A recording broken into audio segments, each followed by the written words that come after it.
বাংলাদেশে শুক্রবার সকালে ঘটে যাওয়া ভূমিকম্প অনেক দিক দিয়ে আলোচনার জন্ম দিয়েছে। বিশেষ করে শক্তিশালী এ ভূমিকম্পের সময় বিভিন্ন টেলিভিশনে কর্মরতদের ধর্মীয় ও দায়িত্বশীল আচরণ বেশ সাড়া ফেলেছে। তাদের আচরণ বাংলাদেশি জাতির আত্মপরিচয় ও হৃদয়ের গভীরে থাকা বিশ্বাসের প্রকাশ ঘটিয়েছে। দেশের জনপ্রিয় টেলিভিশন যমুনা টিভিতে খেলার খবর পরিবেশনের সময় শুরু হয় এই ভূমিকম্প। সে সময় সংবাদ উপস্থাপকের মুখ দিয়ে বেরিয়ে আসে তার ধর্মীয় বিশ্বাসের পরিচয়। ভারত বধের দিনে একই সাথে দায়িত্বশীলতার পরিচয় দিয়ে শ্রোতাদের ভূমিকম্পের খবর জানান তিনি। দর্শক, এই মুহূর্তে কিছুটা ভূমিকম্প অনুভূত হয়েছে। বড় আকারেরই হতে পারে, কয় মাত্রার ভূমিকম্প সেটি হয়তো কিছুক্ষণের মধ্যেই জানা যাবে। ২১ টেলিভিশনে জুমাবারের ধর্মীয় আলোচনা চলাকালে ভূমিকম্পের সময় আলোচনারত শায়খরা আলোচনা থামিয়ে আল্লাহর জিকিরে মশগুল হন।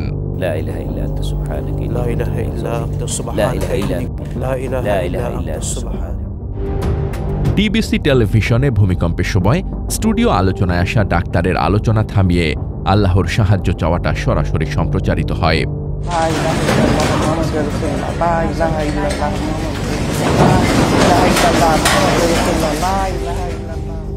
আর ভূমিকম্পের সময় ডিবিসি নিউজ রুমে কর্মরতদের আল্লাহর কাছে সাহায্য চাওয়ার প্রার্থনা ধ্বনির পাশাপাশি আজান দেওয়ার দৃশ্য সৃষ্টি করে ধর্মীয় আবেগের।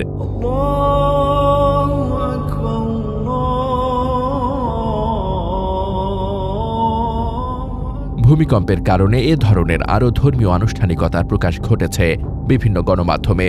আর বেলা গড়িয়ে দুপুর হতেই জুমার নামাজে শরিক হন স্বাভাবিকের চেয়ে বেশি সংখ্যক মুসলমান।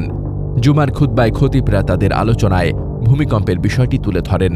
এ ধরনের ভূমিকম্পের মাধ্যমে বিশ্ব ব্রহ্মাণ্ড তার শেষ পরিণতি বা কিয়ামতে পৌঁছাবে বলে জানান তারা। আর জুমার নামাজে তারা তেলাওয়াত করেন কিয়ামতকে স্মরণ করিয়ে দেওয়া কোরআনের সূরা জিলজাল। ইযা যুলজিলাতিল আরদু জিলজালাহা ওয়া আখরাজাতিল আরদু আথকালাহা ওয়া ক্বালাল ইনসানু মা লাহা। অর্থাৎ যখন পৃথিবী তার কম্পনে প্রকম্পিত হবে, যখন সে তার বোঝা বের করে দেবে এবং মানুষ বলবে এর কি হলো।